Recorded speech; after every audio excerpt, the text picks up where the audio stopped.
Assalamualaikum warahmatullahi wabarakatuh.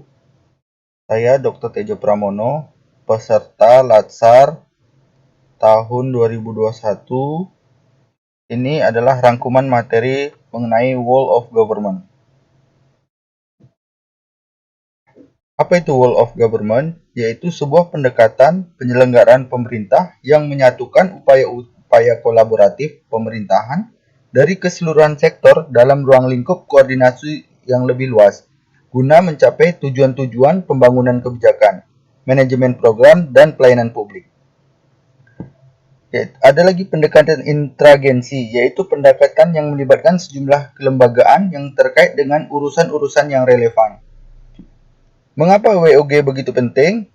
Ada beberapa faktor, yaitu yang pertama ada faktor eksternal, yaitu seperti dorongan publik dalam mewujudkan integrasi kebijakan, program pembangunan dan pelayanan agar penyelenggaraan pemerintah lebih baik dan perkembangan teknologi informasi dalam peningkatan pelayanan publik. Ada faktor internal, yaitu dengan adanya fenomena ketimpangan kapasitas sektoral sebagai akibat dari adanya nuansa kompetensi antar sektor dalam pembangunan. Satu instansi merasa lebih superior terhadap sektor lain, tidak berjalan dengan beriringan tapi justru saling membunuh. Yang selanjutnya itu keberagaman latar belakang nilai, budaya, adat istiadat lainnya yang mendorong adanya potensi disintegrasi bangsa. Pemerintah sebagai institusi formal berkewajiban untuk mendorong tumbuhnya nilai-nilai perekat kebangsaan.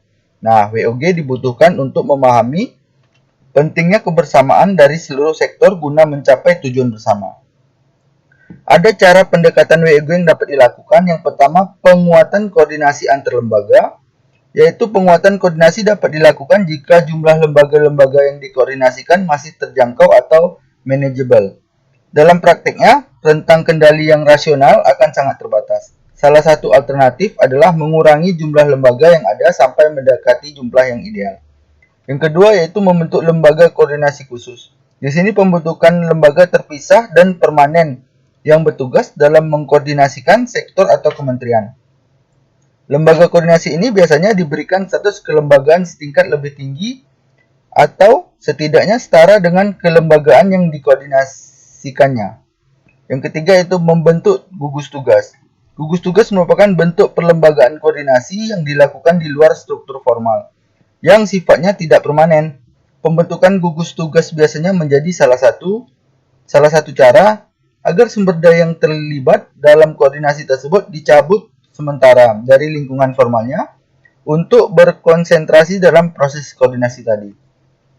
Yang selanjutnya yaitu koalisi sosial. Di sini merupakan bentuk informal dari penyatuan koordinasi antar sektor atau lembaga tanpa perlu membentuk pelembagaan khusus dalam koordinasi ini, atau dalam nama lain koordinasi alamiah. Nah, ada tantangan dalam praktik WG. Apa aja tantangan dalam praktik WG? Yang pertama yaitu kapasitas SDM dan institusi.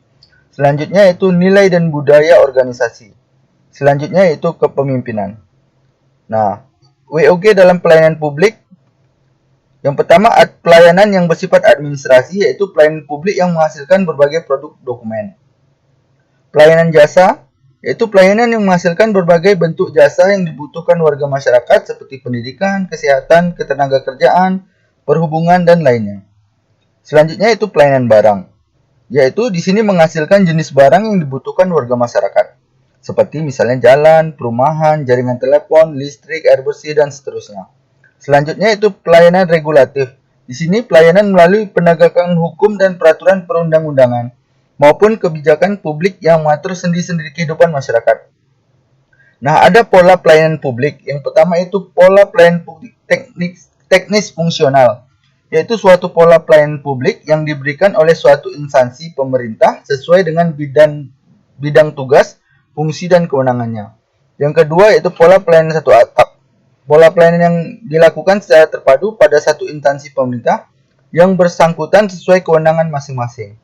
Yang selanjutnya itu pola pelayanan satu pintu. Nah, pola pelayanan masyarakat yang diberikan secara tunggal oleh suatu unit kerja berdasarkan pelimpahan wewenang dari unit kerja pemerintah terkait lainnya.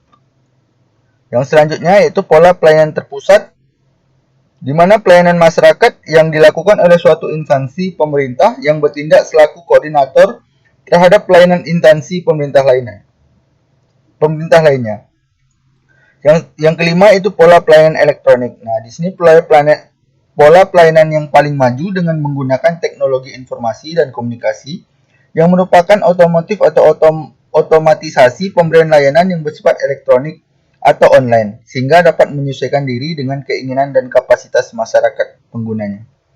Nah, ada asas pelayanan publik. Yang pertama, asas kepentingan umum. Yang kedua, kepastian hukum. Yang ketiga, kesamaan hak. Yang keempat, keseimbangan hak dan kewajiban. Yang kelima, keprofesionalan. Yang keenam, partisipatif. Yang ketujuh, persamaan perlakuan atau tidak diskriminatif. Yang kedelapan, keterbukaan. 9, akuntabilitas. 10, fasilitas, dan perlakuan khusus bagi komponen rentan. Yang ke-11, ketepatan waktu. Yang selanjutnya yang ke-12, kecepatan, kemudahan, dan keterjangkauan. Terima kasih.